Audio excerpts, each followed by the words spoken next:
Top quality और consistent performance के लिए सिर्फ सिल्वर पंप। टॉप क्वालिटी और कंसिस्टेंट परफॉर्मेंस के लिए सिर्फ सिल्वर पंप, नाम याद रखना। धुळे शहरामध्ये असलेल्या महापालिकेच्या शाळांची संख्या खूप कमी झालेली आहे। याचं मुख्य कारण म्हणजे शाळेमध्ये दिल्या जाणाऱ्या सेवा या विद्यार्थ्यांना भेटत नसल्याने मराठी शाळांची संख्या कमी झालेली आहे। धुळे महापालिकेच्या हद्दीमध्ये जवळपास 65 या उर्दू, मराठी आणि हिंदी भाषिकच्या शाळा होत्या, मात्र आता या शाळांची संख्या अवघी या ठिकाणी 21 झालेली आहे। त्यामध्ये सर्वाधिक संख्या ही उर्दू माध्यमांच्या शाळेची असून 12 उर्दू माध्यमांच्या शाळा आहेत।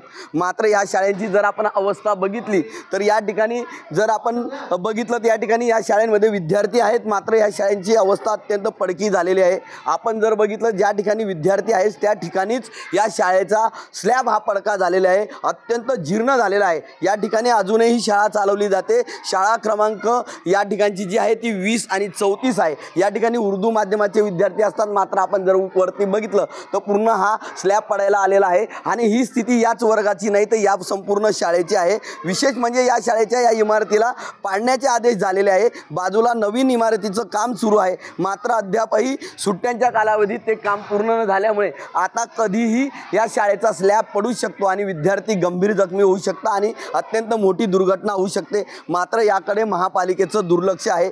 महापालिकेच्या वतीने शाळा दुरुस्तीसाठी 5 कोटी रुपयाचा निधी हा ठेवण्यात आलेला आहे आणि पावसाळ्यापूर्वी या शाळा दुरुस्त करण्याचे आदेश झालेले असताना अद्यापही या शाळांची दुरुस्ती झालेली नाही। त्यामुळे विद्यार्थ्यांना जीव मुठीत घेऊन या ठिकाणी शिक्षणासाठी यावे लागत आहे। एकीकडे मराठी भाषा सक्तीची करायची, हिंदी भाषा सक्तीची करायची असा विषय सुरू असताना मात्र सुरक्षेच्या दृष्टीने महापालिका प्रशासन कुठेही या ठिकाणी दखल घेताना दिसत नाही। त्यामुळे या शाळांची दुरुस्ती व्हावी, या विद्यार्थ्यांना नवीन इमारतीमध्ये जाण्यासाठी या ठिकाणी शाळा उपलब्ध करून द्यावी अशी मागणी आता पालक वर्गाकडून आणि शिक्षण समितीकडून व्यक्त होत आहे। त्यामुळे गेल्या अनेक वर्षाचा या शाळेचा प्रश्न हा महापालिका या ठिकाणी सोडेल का, हाच तो खरा प्रश्न आता निर्माण झालेला आहे। मनीष मासोळे, TV9 मराठी, धुळे।